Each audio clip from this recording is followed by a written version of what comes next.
Cuando Augusto murió en el año 14 después de Cristo, el Imperio Romano había alcanzado una estabilidad que durante generaciones parecía imposible. Décadas antes, Roma había estado sumida en guerras civiles, conspiraciones y luchas entre generales rivales. Augusto había logrado poner fin a ese caos y crear un nuevo sistema político que combinaba las formas de la antigua república con el poder centralizado de un solo gobernante. Ese sistema dependía ahora de una pregunta crucial: ¿quién sería capaz de mantener el equilibrio que Augusto había construido? El hombre elegido para continuar su legado fue Tiberio. Tiberio no era hijo biológico de Augusto, era hijo de Livia Drusila, la mujer que Augusto había tomado como esposa muchos años antes. Livia era una de las mujeres más influyentes de Roma, inteligente, calculadora y profundamente involucrada en la política imperial. Con el paso del tiempo, Augusto adoptó oficialmente a Tiberio como su hijo. Esa adopción tenía un significado político enorme. En el mundo romano, la adopción podía crear vínculos familiares tan fuertes como los de sangre. Al hacerlo, Augusto estaba dejando claro quién sería su sucesor. Pero cuando Tiberio heredó el poder, no lo hizo con entusiasmo. Tiberio era un hombre muy diferente a Augusto. Don Augusto era carismático político y hábil manipulador de la opinión pública. Tiberio era reservado, introspectivo y desconfiado. Muchos historiadores describen a Tiberio como un hombre profundamente complejo, brillante en lo militar, pero incómodo en el escenario político. Cuando Augusto murió, el Senado romano proclamó a Tiberio como nuevo príncipe. El primer ciudadano de Roma en ese título era parte del delicado sistema creado por Augusto para evitar que el emperador pareciera un rey. Oficialmente, Roma seguía siendo una república. En la práctica, Tiberio ahora controlaba el poder del imperio más grande del mundo. Sin embargo, el comienzo de su reinado fue sorprendentemente cauteloso. Tiberio rechazó públicamente algunos de los honores que el Senado quería otorgarle. Insistía en que no deseaba gobernar como un monarca absoluto. Intentaba mantener la apariencia de que el Senado seguía siendo la autoridad principal del Estado, pero esa prudencia inicial no significaba debilidad. Tiberio era uno de los generales más experimentados de Roma. Antes de convertirse en emperador, había pasado décadas en campañas militares.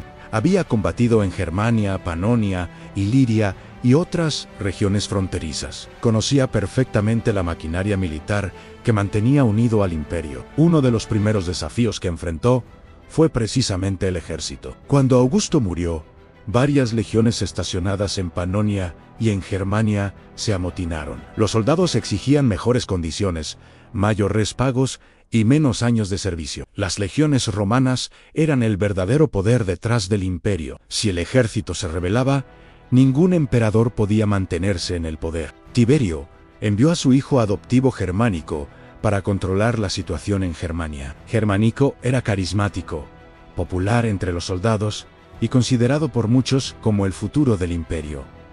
Con habilidad y diplomacia, logró calmar el motín. Mientras tanto, el propio Tiberio tomó medidas para estabilizar la situación en Panonia. Estos primeros años demostraron que el nuevo emperador tenía algo que Roma necesitaba desesperadamente: control. A diferencia de los gobernantes impulsivos, Tiberio era meticuloso y prudente. Durante los primeros años de su reinado, mantuvo la política exterior relativamente estable. No buscaba grandes conquistas. Prefería consolidar las fronteras y evitar guerras innecesarias. Para Tiberio, el imperio ya era lo suficientemente grande.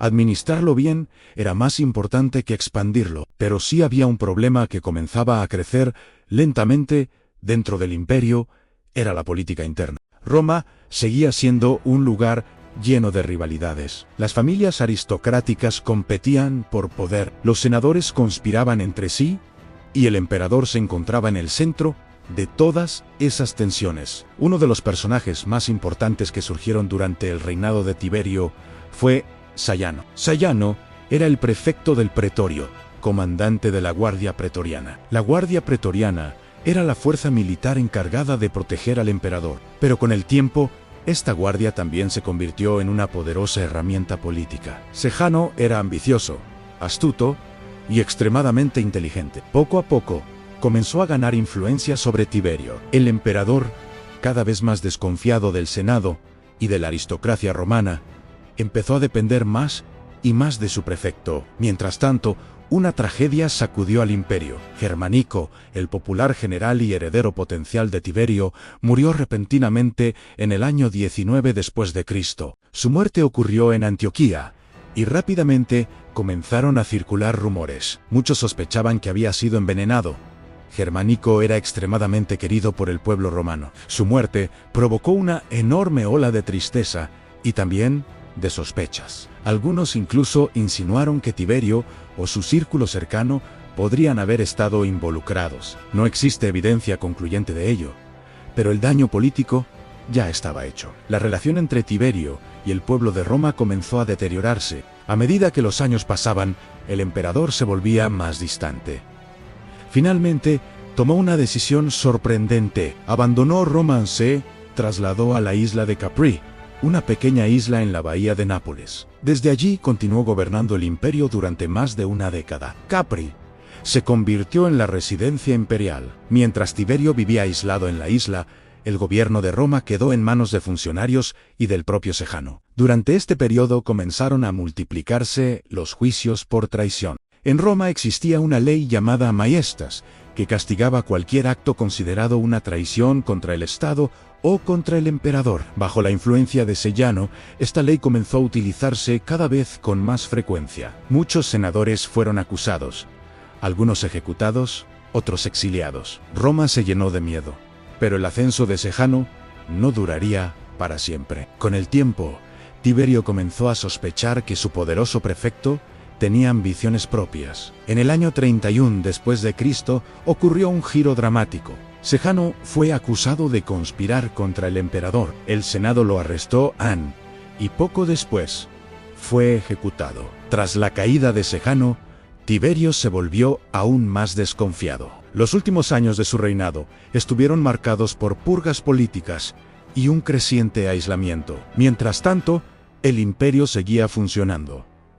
Las fronteras permanecían seguras, la economía era estable, la administración imperial continuaba operando con eficiencia, pero la figura del emperador se había vuelto distante, casi invisible. En el año 37 después de Cristo, tras más de 2 décadas de gobierno, Tiberio enfermó gravemente. Murió en la ciudad de Miseno, cerca de la bahía de Nápoles.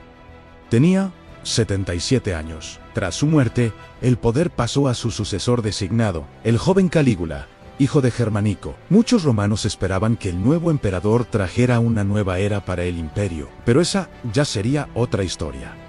El legado de Tiberio sigue siendo complejo. Fue un gobernante prudente, capaz de mantener la estabilidad del imperio. Un estratega militar brillante, pero también un hombre profundamente desconfiado, marcado por intrigas, tragedias familiares y el peso de gobernar un imperio inmenso. Bajo su reinado, el sistema creado por Augusto sobrevivió. El imperio romano continúa existiendo y aunque su figura no inspiró el mismo entusiasmo que la de su predecesor, Tiberio logró algo extraordinario: mantener unido el imperio más poderoso del mundo durante una de sus etapas más delicadas. Y así, en silencio, sin grandes gestos heroicos ni celebraciones públicas, terminó la vida del segundo emperador de Roma, un hombre que heredó el poder del fundador del imperio y que durante más de 20 años sostuvo el peso de Roma sobre sus hombros.